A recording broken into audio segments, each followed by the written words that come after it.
there, Dave Paulides, Canadian Missing Project, copyrighted edition for our video channel.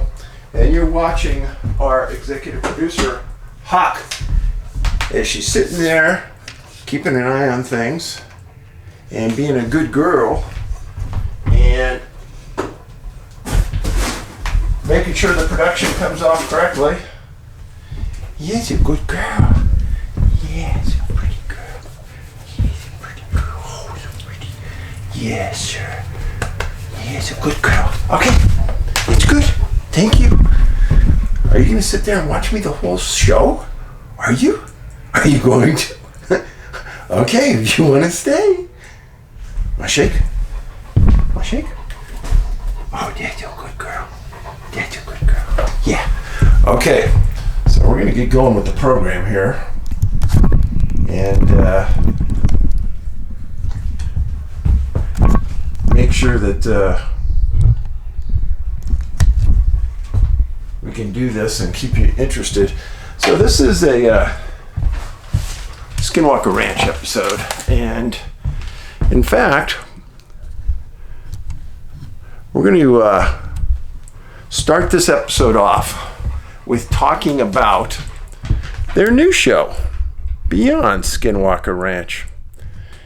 And I should almost say it's beyond me. Okay, Huck, I'll let you out. There you go. There you go. Good girl. Okay, she's out. We're all good to go now. So, the Beyond Skinwalker Ranch show. First of all, I don't like any show that starts off making an implication that it's a 2-hour special of the Skinwalker Ranch show, because that made us believe that we were going to get 2 hours of Travis and the team. Incorrect. They play us into a new show and a new series. So I dug into this a little bit. Andy Bustamante, Air Force Academy grad, retired Air Force, CIA intel officer from Florida. No investigative experience, no TV experience. Not sure why he's on the show. Paul Beban, B-E-B-A-N, journalist, the other part of the show. He has been an A&E employee for quite a while and a host of shows on Discovery and a host of shows on the Travel Channel. He was a news anchor for Yahoo. He's a podcaster. He went to Yale, majored in American Studies and journalism. And then he was a writer for CNN, Time, and Al Jazeera. No investigative experience, no investigative background, no investigative training. He's a talking head. So I had to think about this. Now, I guarantee that Brandon Fugal had no essential say on who this is. It shows him doing the introduction. In reality, this is all an A&E call. A&E owns the History Channel. All of the work that Prometheus does is for History Channel. That's all their revenue.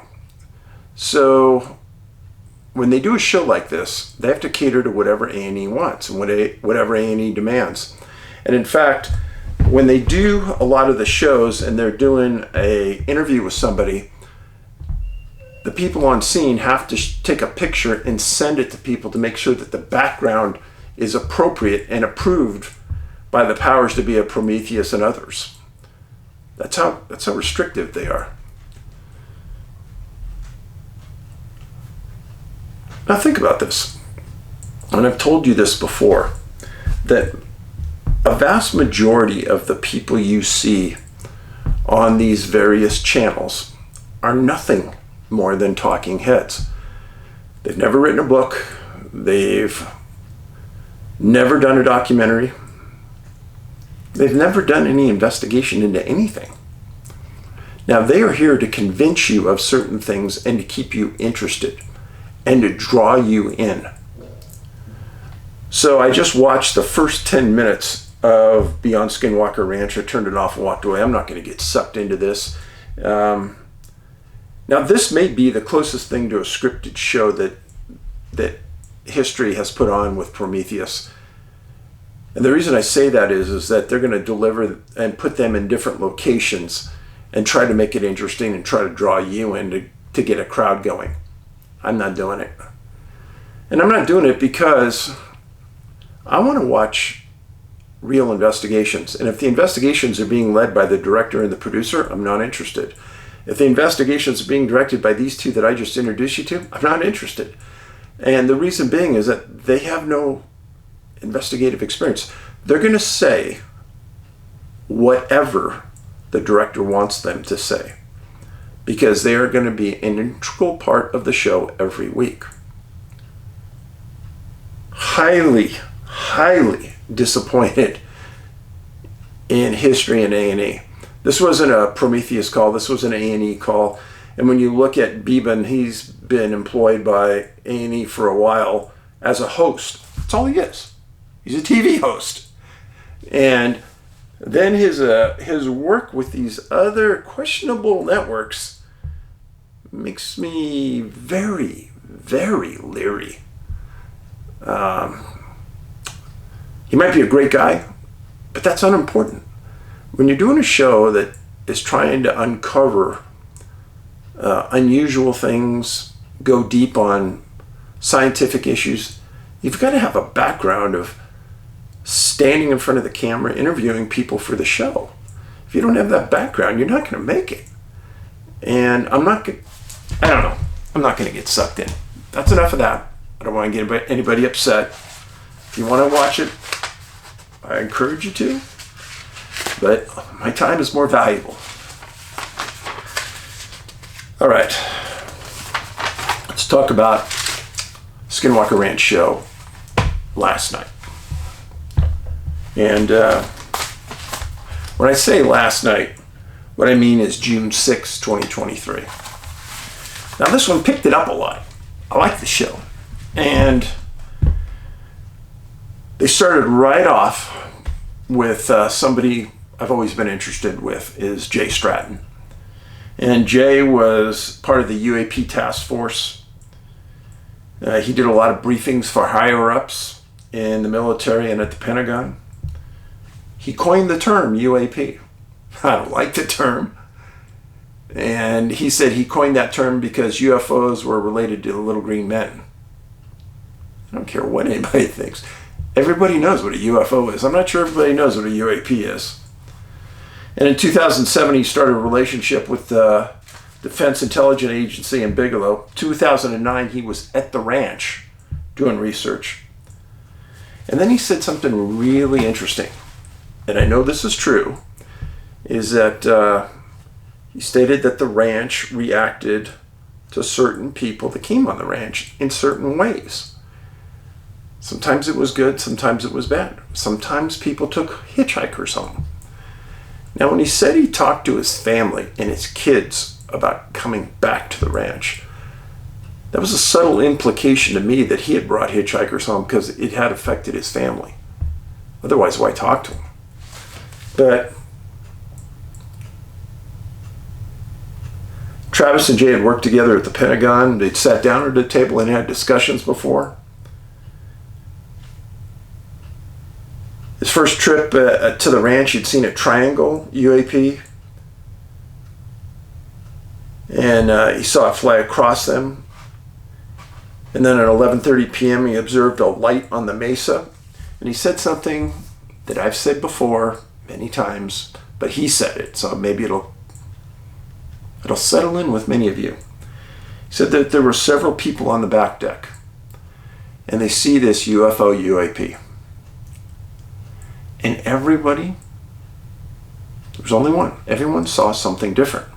One saw a circle, one saw a triangle, one saw a square. Now remember, I've told you this before, that people in a group look at a UFO and everybody will see something different.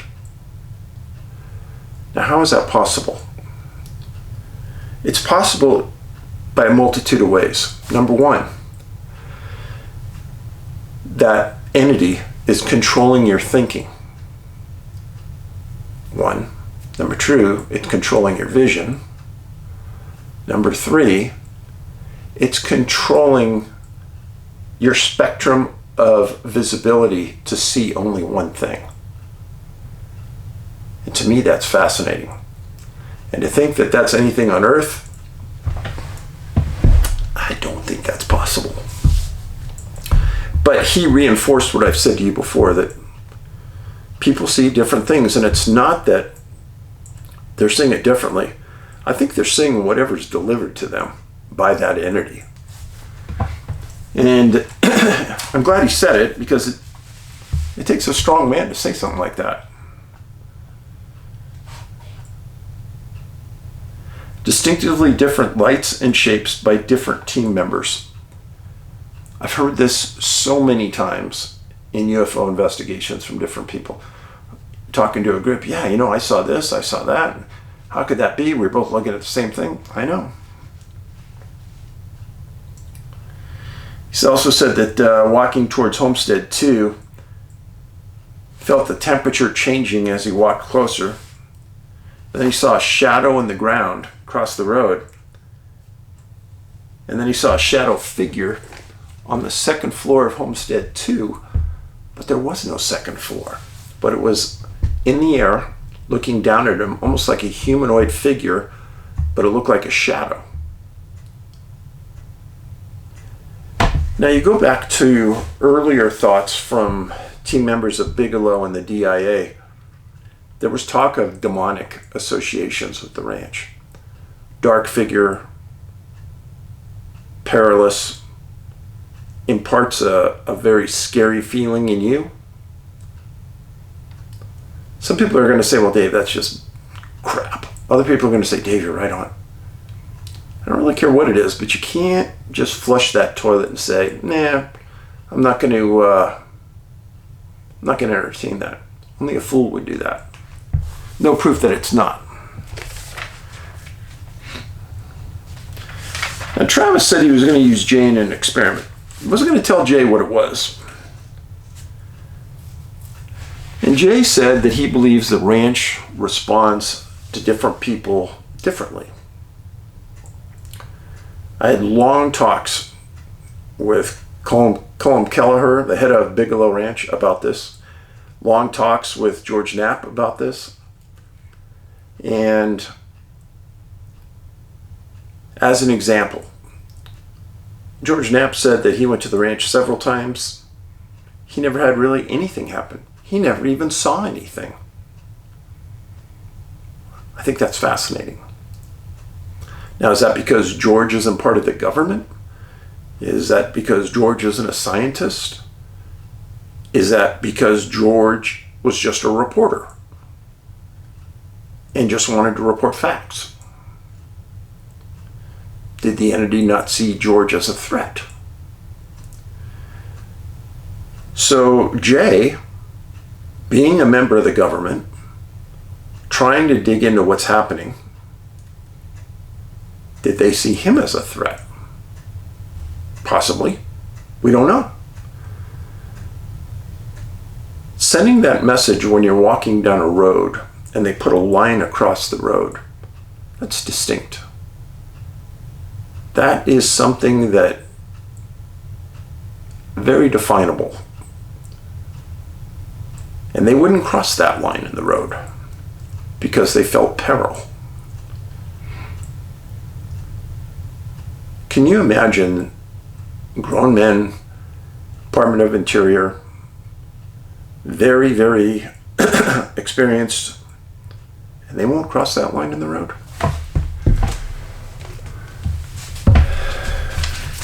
You know how scary that must have been.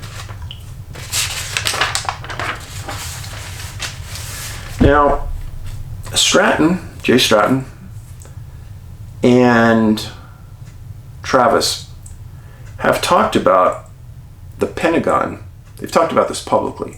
The Pentagon misleading Congress about UFOs, UAPs. The Pentagon told Congress that what the pilots were seeing out over the ocean, the Navy pilots that were reported, were just standard drones and they weren't a national security threat. Well, Stratton and Travis said, no, that's not what we told you. Why are you saying this?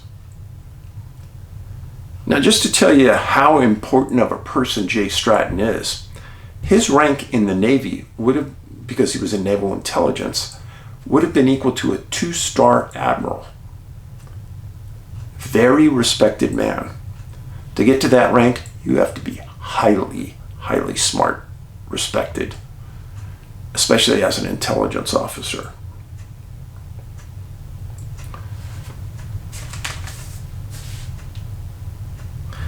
Then they talked about the rabbi that they had over to the ranch a few years ago.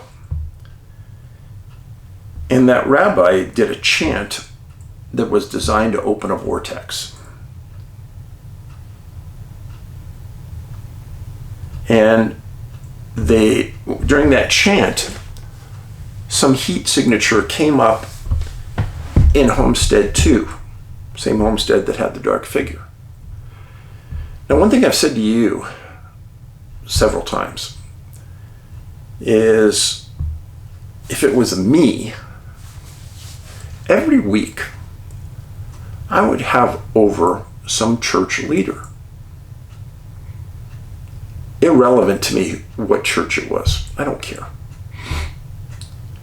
Now, in my work on Missing 411, I've told you before that I've documented church leaders that disappeared and were found under the most unusual conditions you can imagine.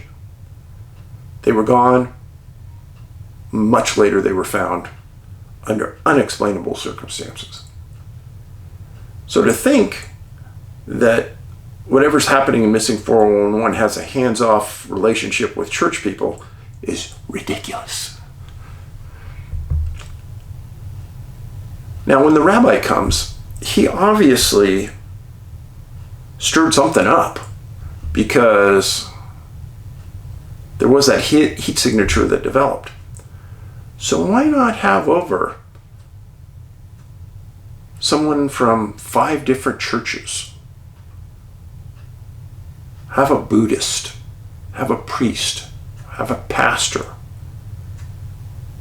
Why not give them like a 5 or 10 minute segment every week, and let's see who stirs the hornet's nest the most? I think it'd be fascinating. Just because they kind of proved that with the rabbi, that rabbi did something unusual. And then I'd also have over different Native American tribal medicine men. See if they could stir things up.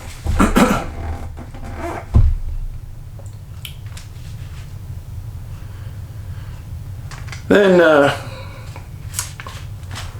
they drove around the ranch with all these instruments in the Jeep. And they kind of did this controlled drive around the ranch with all of these gauges and things inside. And they did that as their beta run to get a flatline measurements of the way things should be at different places in the ranch. Then they told Jay that they were going to do a test with him, and they put Jay in the Jeep a couple days later and drove him around. Then they had a break from Jay, and they went to a segment that bothers me a lot. They brought in a very nice man named Don Mitchell, who is the Uinta fire manager. He's a Native American, Eastern Shoshone tribal member. And they took him to the tree that had the burn marks on it. I've told you before. I'll say it again. That tree, my guess is that that tree was burned way before it was ever put in the ground as a post. Because ranchers will use anything as a post in the ground to hold up barbed wire because it's inexpensive. So that's probably an old branch off an old tree that was laying on the ground and the rancher used it. This isn't rocket science, folks. They made a big deal about this little burn mark. They don't even know if the burn mark happened with the post there or post was part of a tree. They don't know. If it was part of a tree, then obviously there wouldn't be anything on the ground. Come on. I went into this in the last show. Just, to me, it was an absolute waste of time and energy. Waste. And Don Mitchell, again, a good guy. A really good guy. And I'm sorry that they put him in that position. Then they came back and they put Jay in the Jeep. They drove around the same route that they did earlier on the beta run. And Jay talked about different places in the ranch, things that had happened to him when he worked with the Defense Intelligence Agency, things that happened to him when he was on the ranch. And they had a GPS tracker going the whole time. And they called it a controlled tour of the ranch. Well, then they came back, and they came back to the control room, and they played the route, the beta route. And it showed all these data points equally spaced all the way around the points they went on the ranch. Kind of a overlay of the ranch and these dotted marks all over. And then they overlaid that with the route Jay took. And you could see that there were gaps in some of the data points.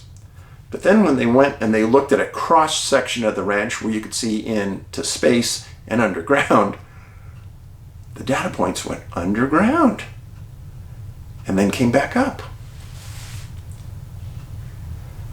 So I'm not a scientist, but I would love for them to interview one of the manufacturers of a GPS tracker and get the engineer's opinion about what could cause that.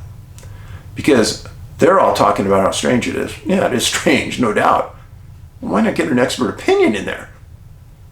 There's 4 or 5 major manufacturers of these GPS trackers.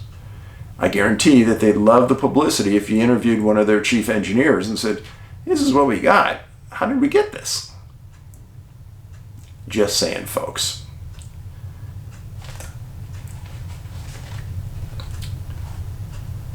They said that the data points go deep underground at Homestead 2. Travis calls it craziness. Stratton, the ranch, he reminded us, the ranch reacts to people as different. And then they asked, does the ranch know he's here? That Jay's here? Well, that's a good question. Now, Thomas has stated before that he believes the ranch knows when he's on the property. And remember, he had that big bulge in the back of his head he got one day while he was at the ranch. Then they went to a segment where they had game cameras on the back side of the ranch. They had never had them there before, kind of in the area where this burnt post was. And they left the game cameras up for a week. They pulled the memory cards out, they played them.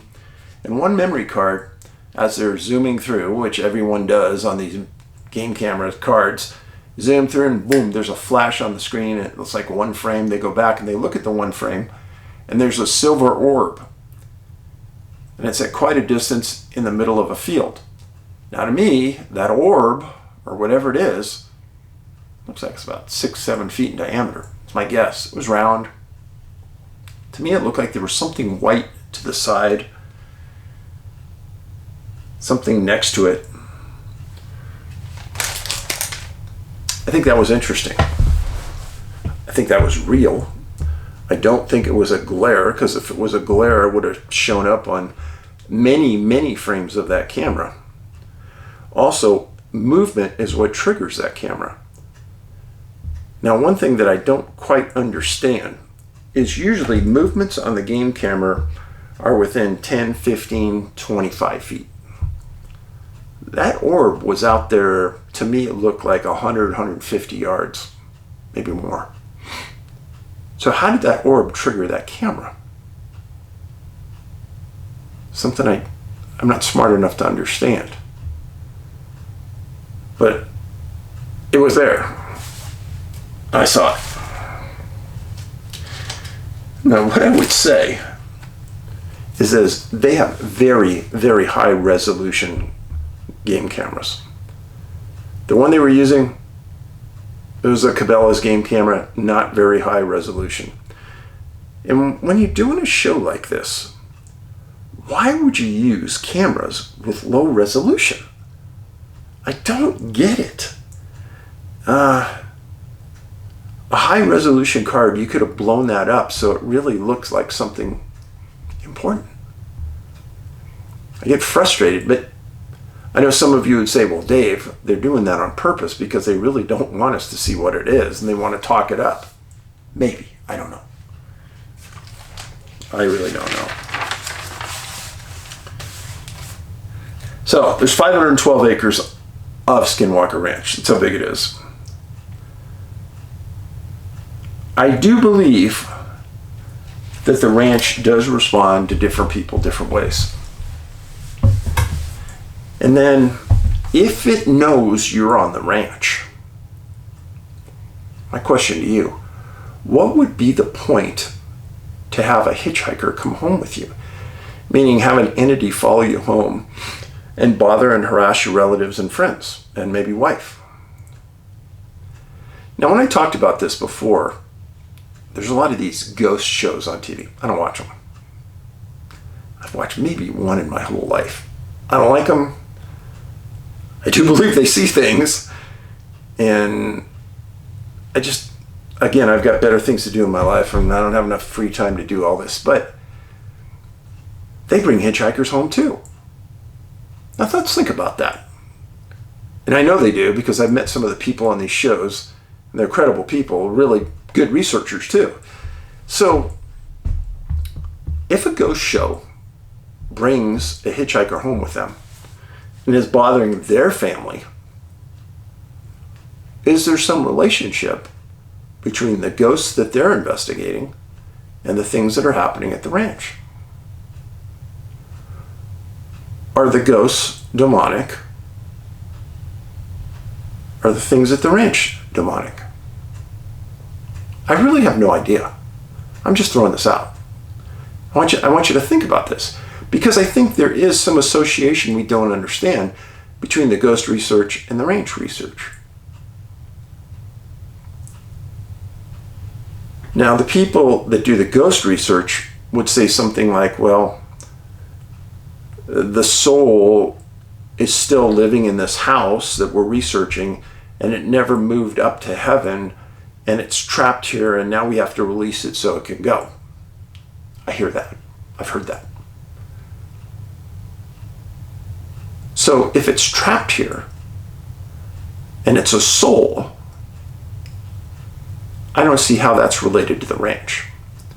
But if there's some other kind of entity that's doing strange things at a house, throwing things off of shelves, they even see orbs sometimes at these shows. That relationship to me seems more connected to the ranch. But the ranch entity seems so much far advanced than what they're seeing on these ghost shows. Now, in Missing 411, The Hunted, you can watch it on Amazon. That was my second documentary. Ron Moorhead was at his hunting camp up in the Sierras. And in all these years, he had a lot of ultra strange things happen to him. And then one day, he and his wife, long after the hunting party stopped, were camped there. And at dusk, they see this rod, about 3 or 4 feet long, and it's like a rod, flying slowly through the middle of their camp. Now, Ron told me He'd never seen anything like that. And he was with his wife. That was the first time it was ever seen.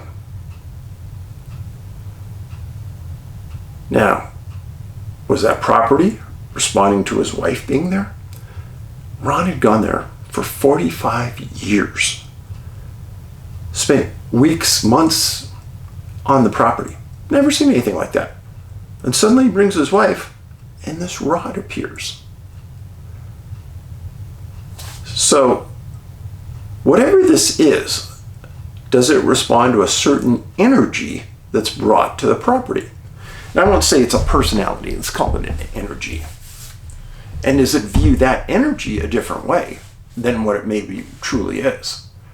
Now, Ron's wife, sweet, nice, had really no interest in this kind of research when she met Ron. Is that why they allowed Ron and his wife to see this rod? The rod is in the movie, and we paid highly for special effects to get that right. It's a big part of the show, so get a chance, watch it. Again, you can watch it on Amazon, or yeah, you can watch it on Amazon. Now, I greatly appreciate you watching this. Please share it with your friends. My latest documentary, Missing 411, the UFO Connection, you can still watch it on Amazon. You can buy the DVD and the Blu Ray from me. And our website is NA, like North America, bigfootsearch.com. Go to the company store and you can see my books, the DVD and Blu Ray to the movie. And don't buy my books online. Please don't. You can buy them directly from me. If you buy them online at Amazon, eBay, you're going to pay 3-4 times what you'll spend buying them from me. Buying them from me, $25 online, 100 to 150 bucks. I just looked the other day. That's a ripoff. That's resellers ripping you off. I don't sell there. And we try to control who buys our books, but sometimes they get through. Can't help it. Let's see. Oh, I post every day, sometimes twice a day, on Twitter. And you can follow me, David Paulides at Can I'm Missing. Same thing, David Paulides at Can I'm Missing on Truth Social as well. Missing Persons website, Can-Am, like Canadian American, canammissing.com. And there you go. Those are all of our websites. You can still take the Bigfoot course, and I've been told it's one of the best courses online anywhere. Just click on the video section on the bottom of the screen, videos. It'll take you to 500 of our videos, and you can see all the Bigfoot classes listed. At the end of the class, you can come online, take a test, send it in, and there's a special patch for passing the class. So far, we've only had a few failures and hundreds of people that have passed. So I've had a lot of compliments about that, so thank you, people. And if you want to take the Bigfoot test, go to our website, nabigfootsearch.com. Just scroll down and you'll see the Bigfoot test and the online. Print it out, just follow the directions. In the meantime, I want you to have a safe week. Stay tuned right here. We're going to have some uploads coming up in the next few days. But please share this. It's important. And I'm very indebted to you for being here. Paulides, out.